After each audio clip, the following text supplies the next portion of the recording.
কালি আমি এটা অতি চৰ্চিত বিষয় আৰু এটা সমাজৰ ভয়াৱহভাৱে ট্ৰেডিং প্ৰবঞ্চনা বা কেলেংকাৰীৰ কথা উন্মোচন কৰি কালি কিছুমান বিষয় আমি উত্থাপন কৰিছিলোঁ। কেনেকৈ চৰকাৰৰ দুৰ্বলতা, প্ৰশাসনৰ দুৰ্বলতাৰ সুযোগ লৈ এগৰাকী অপৰাধী হাজাৰ হাজাৰ কোটি টকা কেলেংকাৰী কৰি থকা কিছু অপৰাধীয়ে মুকলি আকাশৰ তলত মুক্ত বিচৰণ কৰি আছিলে। কেনেকৈ অভিযোগ মতে পুলিচে, প্ৰশাসনে কেনেকৈ তেওঁলোকৰ ৰাজ আতিথ্য দিছে, কেনেকৈ গুৱাহাটীৰ পৰা ডিব্ৰুগড়লৈকে তেওঁলোকে গমন কৰিলে কোনো জেগাতে বাধা নোহোৱাকে, কেনেকৈ মানুহৰ মাজত সৰব চৰ্চা হৈছে যে এই যিবোৰ ধন, অবৈধ ধন, এইবোৰ ধনৰ ভাগ চৰকাৰে লৈ নিৰ্বাচনৰ বৈতৰণি পাৰ হ'ব নেকি, ৰাজনৈতিকভাৱে ব্যৱহাৰ কৰিব নেকি, আৰু এই যিসকল অপৰাধী যোৱাকালি ৰাজ আতিথ্য দিছে তেওঁলোকক যেনেকৈ সাৰদা কেলেংকাৰীত অভিযুক্তই ৰাজসাক্ষী হৈছিল তেনেকৈ এওঁলোকো ৰাজসাক্ষী হ'ব নেকি, এইবোৰৰ সন্দেহ সম্ভাৱনা আমি প্ৰকট হোৱা দেখিবলৈ পাইছিলোঁ আৰু এই কথাবোৰ ৰাজহুৱা কৰিছিলোঁ আৰু লগে লগে এটা অতি উচ্চ পৰ্যায়ৰ তদন্তৰ দাবী জনাইছিলোঁ। আমি কৈছিলোঁ যে উচ্চতম ন্যায়ালয়ৰ নিৰীক্ষণত তেওঁলোকৰ তত্ত্বাৱধানত CBIৰ এনকুৱাৰী হ'ব লাগে, CBIৰ তদন্ত হ'ব লাগে। কাৰণটো এইটোৱেই, আপোনালোকে সকলোৱে জানে যে উচ্চতম ন্যায়ালয়ে CBI সম্পৰ্কত কেইবাটাও কথা কৈছে। আগতে কৈছিলে যে CBI চৰকাৰৰ সজাত বন্দী হৈ থকা ভাটৌ, আৰু যোৱাকালি উজ্জ্বল ভূঞাৰ, ন্যায়াধীশ উজ্জ্বল ভূঞাৰ বিচাৰপীঠে এটা তেওঁলোকে জাজমেণ্ট দিওঁতেও কৈছে যে এতিয়াও CBI চৰকাৰৰ সজাৰ পৰা মুকলি হৈ আহিব পৰা নাই। সেইকাৰণে CBIৰ স্বতন্ত্ৰতাৰ প্ৰতি যিহেতু প্ৰশ্ন আহিছে, CBIৰ নিৰপেক্ষতাৰ প্ৰতি যিহেতু মানুহৰ মাজত সন্দেহ ঘনীভূত হৈছে, সেইকাৰণে উচ্চতম ন্যায়ালয়ৰ নিৰীক্ষণত তত্ত্বাৱধানত CBI এনকুৱাৰী হোৱাটো আমি বিচাৰিছিলোঁ। কাৰণ এনেকুৱা ধৰণৰ কাম কাজৰ তদন্ত CBIক বাদ দি কোনো এজেঞ্চিয়ে কৰিব নোৱাৰেটো আমি সকলোৱে জানো। কিন্তু যিহেতু স্বতন্ত্ৰতা, নিৰপেক্ষতা, বিশ্বাসযোগ্যতাৰ প্ৰশ্ন আহি পৰিছে, সেইকাৰণে আমাৰ দাবী আছিল যে উচ্চতম ন্যায়ালয়ৰ নিৰীক্ষণ হ'ব লাগে। এতিয়া আমাৰ এই আহ্বানটো শুনাৰ লগে লগে মুখ্যমন্ত্ৰীয়ে মানুহক পুনৰ ধূলি দিয়াত যিহেতু মুখ্যমন্ত্ৰী অতি চতুৰ আৰু টেঙৰ, তেওঁ তাৎক্ষণিকভাৱে আমাৰ দাবীটো এটা ভাগ কাটি তেওঁ পিছৰটো কেৱল মাত্ৰ CBI তদন্ত দি দিলে। কাৰণ ইতিহাসটো সকলোৱে জানে, লুই বাৰ্জাৰ আছে, সাৰদা আছে, জোনমণি ৰাভাৰ হত্যাৰ গোচৰ আছে, এইবোৰ চব CBIক দিলে। কিন্তু CBIক দিয়াৰ পাছত জোনমণি ৰাভাৰ হত্যাৰ লগত জড়িত হৈ থকা পুলিচ বিষয়া সেই সময়ত লীনা দলেৰ কথা সৰব চৰ্চা হৈছিল, কিন্তু লীনা দলেকতো তেওঁলোকে তদন্ত আঁতৰলৈ নানিলে, ফুটুকাৰ ফেন হ'ল, ন্যায় নাপালে। এগৰাকী পুলিচ বিষয়াই পুলিচৰ মাজতে, পুলিচৰ চক্ৰবেহুৰ মাজতে প্ৰাণ হেৰুৱালে জনজাতীয় এগৰাকী শক্তিশালী পুলিচ বিষয়া। তাৰ লগে লগে লুই বাৰ্জাৰ আৰু সাৰদা, লুই বাৰ্জাৰ গোটেই CBI তদন্ত কেনেকে হঠাৎ বন্ধ হৈ গ'ল, আগ নবঢ়া হৈ গ'ল, মূল অপৰাধীবোৰ বিজেপিলৈ যোৱাৰ লগে লগে বন্ধ হৈ গ'ল গোটেই কাম কাজ। সাৰদা কেলেংকাৰীত কেনেকৈ অভিযুক্তৰ নাম চিঠিখনত উল্লেখ হোৱাৰ পাছতো, সাৰদা বিস্কুট খোৱাৰ পাছতো কেনেকৈ অপৰাধীৰ নাম, অভিযুক্তৰ নাম কেনেকৈ ৰাজসাক্ষীৰ তালিকালৈ পৰিৱৰ্তন হ'ল ৰাইজে দেখিছে। সেইকাৰণে আমি আজি পুনৰ কৈছো যে যিহেতু CBIক দিয়াৰ পাছততো আমি বেলেগ একো ক'বলগীয়া কথা নাই, CBI কৰিবই লাগিব তদন্ত। কিন্তু আমি কেইবাটাও কথা আমি উত্থাপন কৰিব খুজিছো যে যিহেতু এই গোটেই বিষয়টোৰ লগত আমাৰ নিৰপেক্ষতা আৰু বিশ্বাসযোগ্যতাৰ প্ৰশ্ন জড়িত হৈ আছে, আমি সেইকাৰণে উচ্চতম ন্যায়ালয় ইয়াৰ লগত জড়িত হৈ থকাটো বিচাৰিছো। তাৰ কাৰণে ভাৰতবৰ্ষৰ ন্যায়পালিকাৰ কমিশ্যন মানে জুডিচিয়েল কমিশ্যন এখন তৈয়াৰ কৰিব পাৰে, এখন ন্যায়িক আয়োগ এখন গঠন কৰিব পাৰে under commission of enquiry act.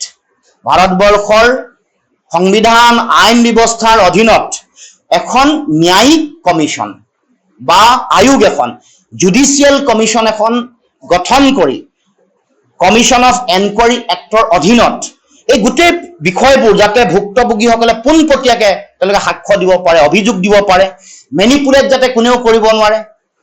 ৰাজনৈতিক হস্তক্ষেপ যিহেতু এতিয়া উলিয়াই আছে, এটা ৰাজনৈতিক চক্ৰ ইয়াৰ লগত জড়িত হৈ আছে, মুখ্যমন্ত্ৰীয়ে একেবাৰে মানে গোটেই কথাটো তেওঁ বিফলতা নিজে কালি স্বীকাৰ কৰিছে, কৈছে যে তেওঁ গমেই নাই পোৱা, টিভিতহে দেখিলে মুম্বাইত থাকোতে। তেওঁ কৈছে বোলে পুলিচ আৰু সাংবাদিকসকলে বা সংবাদ গোষ্ঠীয়ে সন্মিলিতভাৱে গোটেই বিষয়টোত হস্তক্ষেপ কৰিছে। এইবোৰ কথাই প্ৰমাণ কৰে যে আচলতে গোটেই বিষয়টোত মুখ্যমন্ত্ৰী দিশহাৰা নেকি, নে ডিজিপিৰ লগত মুখ্যমন্ত্ৰী কিবা সংঘাত চলি আছে, একেলগে টিউনিং মিলা নাই নেকি। এইবোৰ কথাৰ মানুহৰ মাজত স্বচ্ছতা যাতে থাকে, মাহে মাহে যাতে প্ৰতিবেদন CBI এই জুডিচিয়েল কমিশ্যনৰ ওচৰত যাতে দিব পাৰে, সেই কাম কৰিবৰ কাৰণে আৰু ৰাজনৈতিক প্ৰভাৱ আৰু হস্তক্ষেপ মুক্তভাৱে যাতে গোটেই কাম কৰিব পাৰে, তাৰ কাৰণে আমি CBIৰ তদন্ত উচ্চতম ন্যায়ালয়ৰ তদাৰক তেওঁলোকৰ নিৰীক্ষণত জুডিচিয়েল কমিশ্যনৰ যোগেদি কৰিবৰ কাৰণে আমি দাবী উত্থাপন কৰিছো। আৰু এই যিটো ৰাজনৈতিক হস্তক্ষেপ চলি আছে, বিভিন্ন ৰাজনৈতিক ব্যক্তি ৰৌ বৰালি ধৰা পৰাৰ ভয়ত অভাৰনাইট তৎক্ষণাৎ মুখ্যমন্ত্ৰী এইটোক CBI হাতত অৰ্পণ কৰিছে নেকি, এইবোৰ প্ৰশ্ন মানুহৰ মাজত উত্থাপন হৈছে।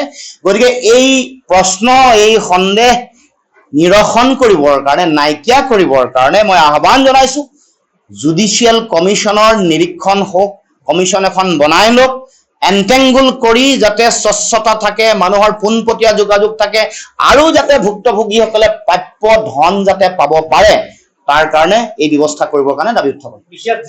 তাৰমানে চোক, আমাৰ অসমত গৃহ বিভাগ, গৃহমন্ত্ৰী নাই বা চূড়ান্তভাৱে বিফল, নতুবা গৃহমন্ত্ৰীৰ লগত ৰাজ্যখনৰ DGPৰ সংঘাত বা দ্বন্দ্ব চলি আছে, ভুল বুজাবুজি চলি আছে, টিউনিং নাই। এগৰাকীয়ে তেওঁ এতিয়া তদন্ত দিব লগা হৈছে, কেনেকে জিমখানা ক্লাব পালেগে, কেনেকে ইয়াৰ লগত কোনোবা সংবাদ গোষ্ঠীৰ কথা তেওঁ নিজে কৈছে, সংবাদ গোষ্ঠী আৰু পুলিচৰ এটা সম্পৰ্ক গোপন বুজাবুজি তেওঁলোকে হেঁচা প্ৰয়োগ কৰি কাম কৰিছে। গতিকে মুখ্যমন্ত্ৰী নিজে অসহায়, তাৰমানে বা নতুবা কোনোবা অতি শক্তিশালী ৰাজনৈতিক ব্যক্তিৰ ইয়াত হস্তক্ষেপ আছে, যিবোৰ কথা মুখ্যমন্ত্ৰী মুকলিকে ক'ব পৰা নাই। মুখ্যমন্ত্ৰীয়ে কয় ডিব্ৰুগড়ত কৰায়ত্ব কৰা, তেওঁলোকে কয় যোৰহাটত থকা কথা, তেওঁলোকে কয় তাৰ্কিক বৰাৰ ঘৰত থকা কথা, গাঁৱৰ মানুহে কয় ইয়ালৈ বাহিৰ বিয়া হোৱাৰ পাছত চুমি বৰা অহাই নাই বুলি কৈছে। তাৰমানে এই কথা বতৰাবোৰৰ মাজত সাংঘাতিক এটা ৰহস্য আছে, এখন চিত্ৰনাট্য এখন তেওঁলোকে প্ৰস্তুত কৰিছে। আমি ধাৰাবাহিকভাৱে হেঁচা দি আছিলো, কৈ আছিলো, আৰু ৰাজ আতিথ্য দিয়াৰ কথা জল পটপট কেনেকে গ'ল। অপৰাধী গৈ যিখন জিমখানা ক্লাব, তাৰ যিগৰাকী মেনেজাৰ, তেওঁ কৈছে যে প্ৰি বুক নাছিলে, পুলিচ লগত আহিছিলে কাৰণে আমি ৰুমটো দিলো, এটা নন AC ৰুম দিওঁতে নন AC হোৱাৰ কাৰণে AC ৰুমলৈ গ'ল, তাৰ পাছত তাত ব্ৰেকফাষ্ট কৰিছে, ব্ৰেকফাষ্টৰ তালিকা ৰাইজে দেখিছে, কি খাইছে, ফল মূল কি খাইছে, ব্ৰেকফাষ্টত কি আছে এইবোৰো দেখিছে। তাৰ পৰা ওলাই আহিছে, কোনোবাই কয় 5:30 সোমাইছে, কোনোবাই কয় 5টাত সোমাইছে, কোনোবাই কয় 8টা 5ত ওলাই আহিছে, কোনোবাই কয় 10টা বজাত ওলাই আহিছে। এই যে যিবোৰ কথা বতৰা, এইবোৰ বিসংগতিপূৰ্ণ। যিগৰাকী এছপিয়েও ক'ব নোৱাৰে যে কৰায়ত্ব কৰা হৈছে নে চাৰেণ্ডাৰ কৰিছে, আত্মসমৰ্পণ কৰিছে। গতিকে এনেকুৱা ধৰণৰ কথা বতৰাবোৰে মানুহৰ মাজত ৰহস্যটো অধিক ঘনীভূত কৰিছে। আপোনালোকে সকলোৱে দেখিছে কেনেকে মানে কাৰাগাৰৰ মহিলা কক্ষ কেনেকে চাফ চিকুণ কৰিছে পুলিচে, কেনেকে তলা নলগোৱাকে ৰাখিছে, চেণ্ডেল পিন্ধি কেনেকৈ লকআপৰ ভিতৰত সোমাই আছে, কেনেকে ৰাতি খাটিয়াৰ যোগান ধৰিছে, কেনেকে ৰাতি মহ দানি বিচাৰিছে। এইবোৰতো আমাৰো সকলোৰে চোট আছে।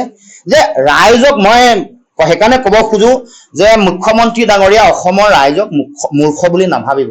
আমি কোন সৰিয়হৰ তলিত ভূত কোন আছে আমি জানো আৰু গম পাওঁ। আমি কৈ থকা যিটো কথা, এইটো ৰাইজৰ ন্যায়ৰ স্বাৰ্থত কৈছো।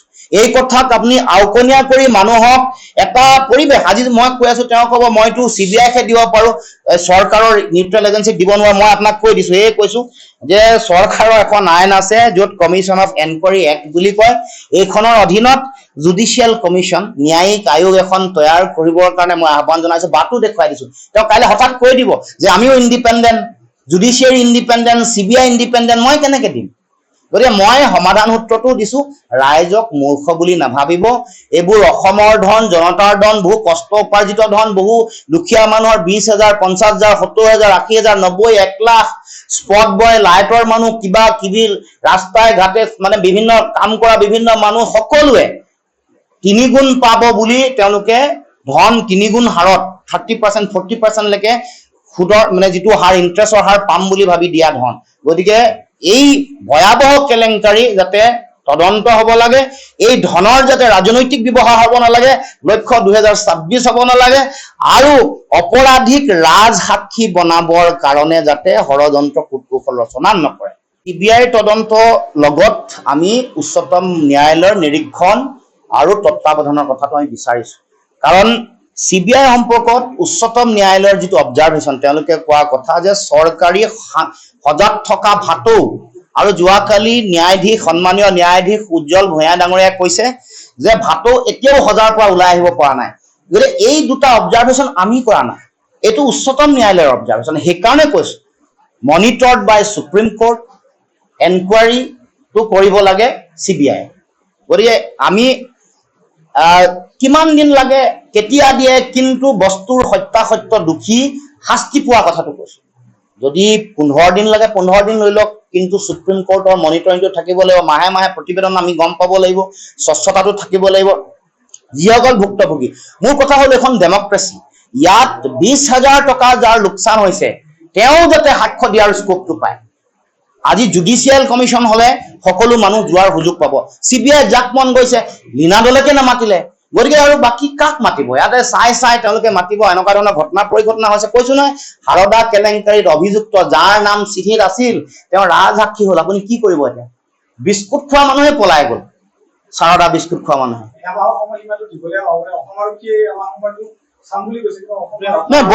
বহু সুযোগ পাব বিভিন্ন সাক্ষ্য লুকুৱাই দিবলৈ, তথ্য পাতি লুকুৱাই দিবলৈ, প্ৰভাৱিত কৰিবৰ কাৰণে।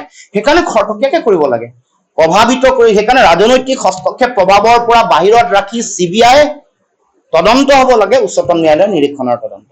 আমি বেদখল আৰু উচ্ছেদ সম্পৰ্কত আমাৰ দলৰ স্থিতি আগৰ পৰা স্পষ্ট। আমি চৰকাৰী ভূমি, বনাঞ্চল, PGR, VGR, ট্ৰাইবেল জনজাতীয় আবেষ্টনী, যাক বেল্ট আৰু ব্লক বুলি কয়, আৰু প্ৰাকৃতিক জলাশয়ত বেদখলটো আমি সদায় বিৰোধিতা কৰোঁ। এইটো আইন বিৰুদ্ধ কথা। কিন্তু যিসকলে বেদখল কৰিছে তেওঁলোকক উচ্ছেদ কৰিবলৈ যাওঁতে বিধিমতে, আইনমতে, উচ্চতম ন্যায়ালয়ৰ নিৰ্দেশনা মতে উচ্ছেদ কৰিব লাগিব। কাৰণ এই ক্ষেত্ৰত যোৱা 16 জুনত উচ্চ ন্যায়ালয়ে কৈছে যে 15 দিনৰ আগত নটিচ দিব লাগিব। তেওঁলোকক বেদখল মুক্ত কৰিবলৈ যাওঁতে তেওঁলোকৰ ক্ষতিপূৰণ, তেওঁলোকৰ পুনৰ সংস্থাপন, যদি বৈধ ভাৰতীয় নাগৰিক হয়, এই কামটো কৰিব লাগিব। এইটো আমি কোৱা কথা নহয়, উচ্চতম ন্যায়ালয়ে কোৱা কথা। এই কথা বতৰাবোৰ মানি চলি তেওঁলোকে কাম কাজ কৰিব লাগিব। কাৰণ আপোনালোকে শেহতীয়াকৈ জানে যে কাজিৰঙাৰ উচ্ছেদ হ'ল, কাজিৰঙাক উচ্ছেদিতক তেওঁলোকে 7 লাখ টকাকে দিছে। আপোনালোকে সকলোৱে জানে। গৰুখুটিত উচ্ছেদ হ'ল, তেওঁলোকক পুনৰ সংস্থাপন কৰিলে। বৰদোৱাত উচ্ছেদ কৰিছে, পুনৰ সংস্থাপন কৰিছে। তাৰ মানে এইটো এটা সেন্সেচনেল গেইম নহয় চৰকাৰে যিটো কৰিছে। যেতিয়া যোৱা 8.5 বছৰ ধৰি বিজেপিৰ চৰকাৰ, 8.5 বছৰ ধৰি বিজেপিৰ চৰকাৰ থকাৰ পাছত দিছপুৰৰ মুখ্যমন্ত্ৰীৰ নাকত তলত থকা এই সোণাপুৰত কেনেকে বেদখল কৰি থাকিলে, বেদখল কেনেকে উচ্ছেদ কৰিব নোৱাৰিলে? 8.5 বছৰ বিজেপি চৰকাৰ। তাৰ মানে 26 ওচৰ চাপিছে কাৰণে এতিয়া সাম্প্ৰদায়িক মেৰুকৰণ কৰিব লাগে, তেওঁলোকৰ এজেণ্টবোৰ নমাই দিব লাগে। আকবৰুদ্দিন অৱেচিছৰ দৰে যিবোৰ বিৰাট একদম সাংঘাতিক ডায়লগ দিয়া মানুহবোৰক তাত নমাই দি সাম্প্ৰদায়িক পৰিৱেশ সৃষ্টি কৰিব লাগে। আমি এইবোৰৰ বিৰোধী। আমি উচ্ছেদ বিধিমতে হ'ব লাগে, আইনমতে হ'ব লাগে, আৰু চৰকাৰী ভূমি, বনাঞ্চল, PGR, VGR, যিবোৰ আইনমতে প্ৰাকৃতিক জলাশয়, জনজাতীয় আবেষ্টনী, বেল্ট আৰু ব্লক, এইবোৰ বেদখল মুক্ত কৰাটো আইনীভাৱে আমি জাতীয় পৰিষদে বিচাৰোঁ। আইনমতে হ'ব লাগিব। কামে চাই শ্ৰেণী চাই, গোষ্ঠী চাই কাম হ'ব নোৱাৰিব। এতিয়াও মই ক'ব খোজো যে এই যিটো ট্ৰাইবেল আবেষ্টনী আছে, জনজাতীয় আবেষ্টনী, বেল্ট এণ্ড ব্লক, তাত এখন বাংলাভাষী গাঁও এখন আছে, নাম পাৰগুমা গাঁও। আজিলৈকে কিয় সাহস হোৱা নাই মুখ্যমন্ত্ৰী? তাৰ মানে চাই কৰিব, চাই যাতে হিন্দু মুছলমানৰ ৰাজনীতি কৰিব পাৰে। উচ্ছেদক, মুখ্যমন্ত্ৰীক সকীয়াই দিব খুজিছো, উচ্ছেদক ৰাজনৈতিক অস্ত্ৰ হিচাপে, নিৰ্বাচনৰ বৈতৰণি পাৰ হোৱাৰ অস্ত্ৰ হিচাপে যাতে ব্যৱহাৰ নকৰে, তাৰ কাৰণে মুখ্যমন্ত্ৰীক সকীয়াই দিব খুজিছো। আইনমতে হ'ব লাগিব। বেদখল মুক্ত কৰিবলৈ হলে বিধিমতে, আইনমতে উচ্চতম ন্যায়ালয়ৰ নিৰ্দেশনা কাৰ্যকৰী কৰিব লাগিব। তাৰ লগতে একে সময়তে যিসকলে প্ৰৰোচনা কৰিছে, এতিয়া মাতব্বৰ কিছুমানে প্ৰৰোচনা কৰিছে, চৰকাৰে এতিয়ালৈকে কোৱা নাই। চৰকাৰে কংগ্ৰেছ, বিজেপি, হিন্দু মুছলমান কৰি আছে। মাতব্বৰ কিছুমানে টকা পইচা লৈ বহাইছিলে, এইবোৰ কৰায়ত্ব কিয় কৰা নাই? এই মাতব্বৰবোৰ চিনাক্তকৰণ কৰিবলৈ প্ৰৰোচনা কোনে কৰিছে? চৰকাৰে কৰি আছে বিৰোধী আৰু খেলি আছে তেওঁলোকে ৰাজনীতি। এইটো খেলিবলৈ নাপায়। 9 বছৰীয়া ছোৱালী এজনীৰ গাত গুলি লাগি গুপ্তাংগ একেবাৰে জীৱনকালৰ কাৰণে ঘূণীয়া হৈছে। এইবোৰ কথাত মুখ্যমন্ত্ৰীয়ে হিন্দু মুছলমান কৰিবলৈ নাপায়। 9 বছৰীয়া এগৰাকী ছোৱালী এই ধৰণে আঘাতপ্ৰাপ্ত হৈছে আৰু মুখ্যমন্ত্ৰীয়ে হিন্দু মুছলমান কৰি আছে। এইটো কেনেকুৱা ধৰণৰ কথা? অথচ মাতব্বৰ কেইজনক ধৰিব পৰা নাই, যিসকলে তেওঁলোকক প্ৰভোগ কৰিছে। আৰু তাৰ উপৰিও এই যে যিসকলে উত্তেজিত হৈ মানুহে অস্ত্ৰ শস্ত্ৰ লৈ আক্ৰমণ কৰি পুলিচক বিষয়াক আক্ৰমণ কৰিছে, এইটোও আমি বিৰোধী। এইটোও আমি বিৰোধী। একেলগতে আমি দুইটা কথা ক'ব খুজিছো। মুখ্যমন্ত্ৰীয়ে হিন্দু মুছলমান কৰি থকাতকৈ যিকেইটা মূল একিউজ, যিবোৰে ভাতৃঘাতী সংঘৰ্ষ বা এইসকলক উচতনি জনাইছে দা কুঠাৰ লৈ আহিবলৈ, সেই মাতব্বৰ কেইটাক ধৰি আনক, যিবোৰে হাজাৰ হাজাৰ টকা তুলিছে, এইকেইদিনতো তুলি আছে। খবৰ লওক, আপোনালোকে খবৰ লওক। এইবোৰক আকৌ সংস্থাপন দিম বুলি, কিবা কৰিম বুলি পইচা তুলি আছে। তেওঁলোকে আগতে 1 লাখ টকা, 50,000, 20,000, 10,000 লৈ ইয়াত বহাইছিলে, আজি পৰা 20, 25, 30 বছৰ আগত। সেইবোৰে আকৌ এই যে উচ্ছেদ হৈ গ'ল, এই যে পুলিচে যে উচ্ছেদ কৰি আছে, এইকেইটাৰ মাজতে এই মাতব্বৰবোৰৰ কালেকশ্যন চলি আছে। মুখ্যমন্ত্ৰীবোৰ গম নাপায় নেকি? নে তেওঁ অকল হিন্দু মুছলমানতে জড়িত হৈ থাকিব, ব্যস্ত থাকিব? গতিকে এইবোৰ আমাৰ চৰকাৰক, মুখ্যমন্ত্ৰীকো ক'ব খুজিছো, আৰু এই আকবৰুদ্দিন ওৱেইচিৰ নিচিনা বিৰাট ভীমৰ বচন আওৰাই থকাসকলেও সকীয়াই দিব খুজিছো যে হিমন্ত বিশ্ব শৰ্মাৰ ভয়াৱহ সাম্প্ৰদায়িকতাৰ এজেণ্ট হৈ কাম নকৰিব। ধৰা লাহে লাহে পৰিছে। সকলোৰে চোলা পেণ্ট কি পিন্ধিছে দেখা পাইছে। তেওঁলোকক ক'ব খুজিছো, আৰু সেইসকলক যাতে ৰাইজেও চিনি পায়। আমি বিচাৰিছো বিধিমতে, আইনমতে, ন্যায়মতে উচ্ছেদ হ'ব লাগে। উচ্ছেদ হোৱাটো প্ৰয়োজন। আমি আইনৰ লগত আছো, বৈধ ভাৰতীয় নাগৰিকৰ লগত আছো, আৰু যিসকল অবৈধ বিদেশী নাগৰিক আছে তেওঁলোকৰ বিৰুদ্ধে আছো।